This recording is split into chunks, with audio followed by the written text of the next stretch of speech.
Yo, Basic Ryan here, talking about miracles. C.S. Lewis book about the worldview, how miracles can happen, and a way to see it apologetically. And this chapter is going to be the cardinal difficulty of naturalism. And what does the title mean? The chapter title. I'm having a little trouble with this book already, and I'm trying not to bring my own baggage into it. That's kind of the goal of this, but that might happen periodically. But I spent a lot of time with this chapter, and I'm going to talk about it. And nature should be able to explain everything in the enclosed system. It's determined. Nothing could have gotten you to choose this book. And the way the smallest particles, organisms, move, according to old scientists, is according to strict laws, but in the book it says new scientists now kind of see these particles moving in a more random or spontaneous way. So it seems like our interlocked system may not be as static or all-seeing and all interlocked. The moments are indeterminate, laws of averages, chances over time, but it looks less idiosyncratic. And the way C.S. Lewis talks about these variations kind of in a quantum, the way particles move, is a subnatural, not necessarily supernatural thing, but the way these subnatural things move, particles, it seems kind of out of nature, and the back door is to the subnatural. But she may have a front door opening to the supernatural. It's cool how he says that in a certain way.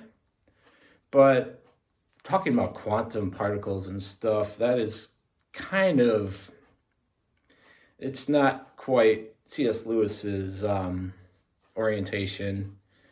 He's more philosophical rather than scientifically educated. And it's permanently incalculable to us, to people.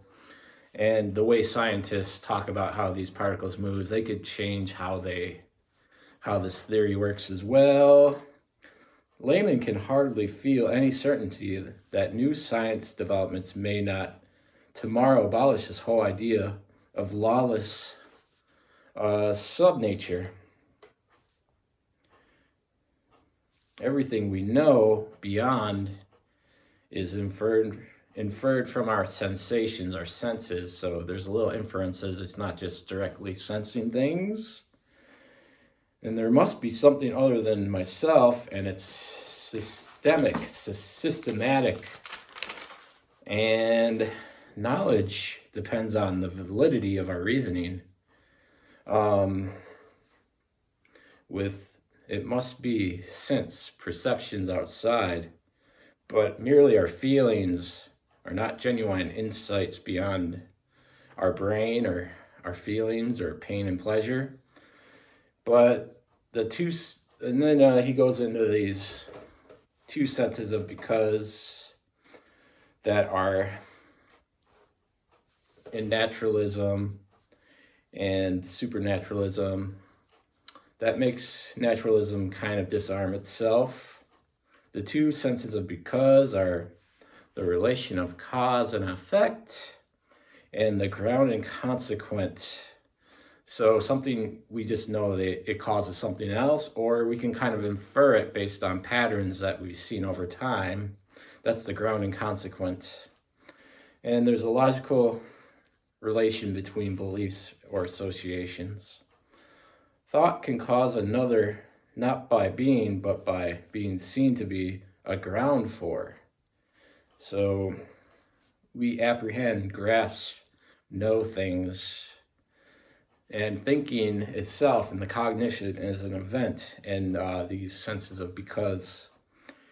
And we make inferences in two different lights, subjective, psychological history, and also insights into something other than ourselves. So observing the outside world or other people. And naturalism professes full account of mental behavior, leaves no room for acts of knowing or insight into whole value of our thinking as a means to truth and depending. So that is a limitation kind of stated of naturalism in this chapter. Naturalism eventually progressed to thinking and inference, natural selection by a natural selection, and we don't have a designer in this system. It's just what we have, and many thoughts are subjective and not apprehensive objective truths. So sometimes naturalism doesn't quite take into account this cognition, this individualism that we have, and the relation between response and stimulus is different than knowledge and obtaining truth. Knowledge gained by experience infers, not by refining responses to respond to things better over time by repeated patterns.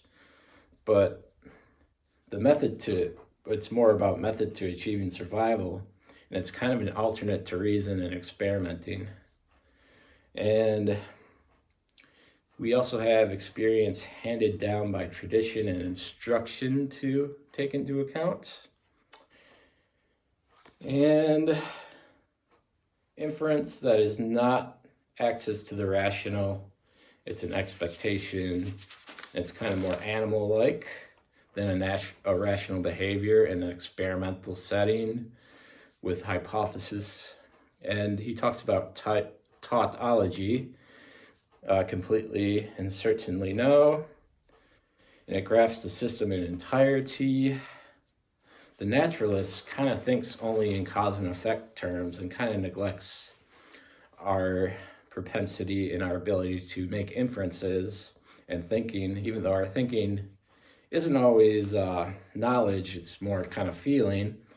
And naturalists think inferences is a part of the whole shebang, but it isn't part of it. It's separate. You can't really account for it in a certain way. I don't know exactly, but it's just kind of lacking, and this is a point that is repeatedly made, and we should begin with reason. But we can also do a lot of things practically, behavior with aid to practice without saying that it's true. We haven't been able to manipulate things to practical purposes without saying thus is true all the time in an absolute sense. And sometimes naturalism can become a towering speculation with a sweeping negative approach. There's nothing but this in this system, and we kind of have it. We can see, we got this enclosed, we know what we're doing, we can make decisions. And he calls naturalist thinking kind of a crowning audacity of a huge negative. And then he goes into a positive affirmation of kind of a supernatural approach. The reason of God is older than nature. The human mind, the human reason is illuminated by divine reason. Don't see our reason as beyond or above nature, but on this side of nature, between us and her. So he's kind of describing our cognitive reason possibilities and a way to see it, not as completely separate, but on this side of it. And the value of our non-rational causation, our expectations of learning things without being in this system, and working on the whole interlocked system. So that is essentially my notes of this chapter. I'm still kind of trying to grasp it, but I didn't totally get it. And the cardinal difficulty of naturalism, that was a chapter in miracles, and I will carry on in my I'm trying to get these out in a kind of quick fashion, but I'm putting a lot of thought into these chapters that I'm reading, and I'm taking notes. And I'm not completely getting everything, but maybe there will be more aha moments. And sometimes there is, but sometimes I don't totally get it. But thank you for watching. I hope this was some value. It's a value to me and to motivate me to finish this book at least, and maybe grasp some things about this apologetic work about miracles happening.